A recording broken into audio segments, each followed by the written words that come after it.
Hello दोस्तों, मैं घनश्याम मान स्वागत है आपका मान फैक्ट चैनल पर। दोस्तों, मैं आपसे एक सवाल करता हूँ, आप अकेले समुद्र में कितने दिन तक रह सकते हो? 1 दिन, 2 दिन, ज्यादा से ज्यादा 10 दिन। मगर क्या आप 438 दिन समुद्र में अकेले रह सकते हो, जहाँ पर आपका अपना कोई नहीं होगा? दोस्तों, यह सोचने पर डर लगने लग जाता है, मगर क्या आप जानते हैं कि यह किसी इंसान की असली कहानी है? ये कहानी है एक निडर मछुआरे जो सल्वाडोर अल्वारेंगा की। वही अल्वारेंगा जो मछली पकड़ने के लिए समुद्र में उतर तो गया, लेकिन उसे वापसी में पूरे 438 दिन लग गए। 17 नवंबर 2012 ये वह तारीख है। अल्वारेंगा मैक्सिको एक गांव से निकला और गहरे समुद्र में मछली पकड़ने उतर गया। इस यात्रा में उसके साथ उसका एक साथी भी था। मछलियां पकड़ने में उसे अल्वारेंगा जितनी महारत हासिल नहीं थी, मगर वो खुद को निखार रहा था। अल्वारेंगा की योजना के हिसाब से उसकी यात्रा करीब 1 दिन तक चलने वाली थी। इस दौरान ब्लैक टिप शार्क और सेलफिश को पकड़ने का उसका प्लान था। सब कुछ योजना के अनुसार ही शुरू हुआ था, मगर तभी एक खतरनाक तूफान ने अपनी दस्तकें दे दी। भारी बारिश और तेज हवाओं के कारण उसे खतरे की चेतावनी मिल चुकी थी। बावजूद इसके वो अपनी सिंगल इंजन वाली 2+ बोट के सहारे आगे बढ़ता रहा। यह रिस्क उसे भारी पड़ा और एक खतरनाक तूफान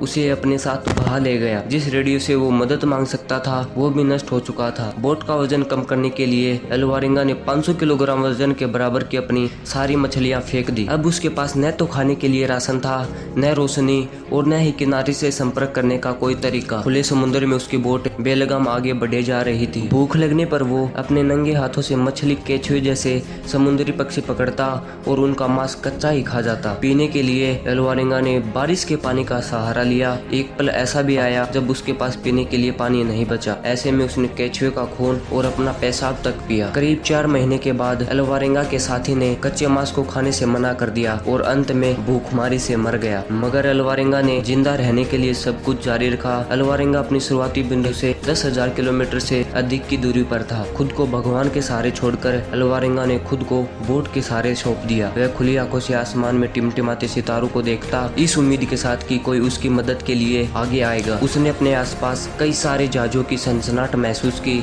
मगर कोई उसकी मदद के लिए आगे नहीं आया। 30 जनवरी 2014 को 438 दिनों के बाद अल्वारेंगा ने कुछ दूरी पर पहाड़ों को देखा। यह मार्शल द्वीप समूह का एक छोटा सा कोना था।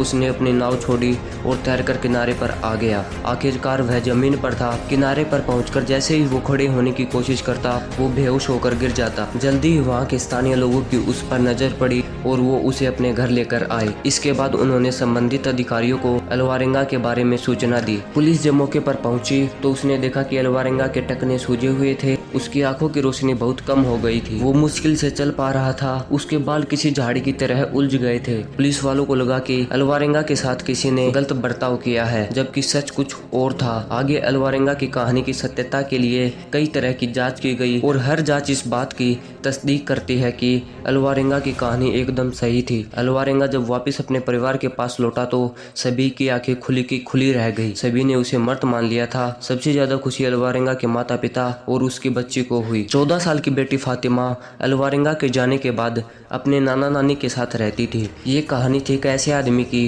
जो 400 से भी ज्यादा दिनों तक समुद्र में रहा और अपनी हिम्मत के बूते जिंदा वापस लौट कर आया। दोस्तों, कैसी लगी अल्वारेंगा की कहानी? कमेंट बॉक्स में जरूर बताना और ऐसी ही वीडियो देखने के लिए हमारे चैनल को सब्सक्राइब करना। धन्यवाद।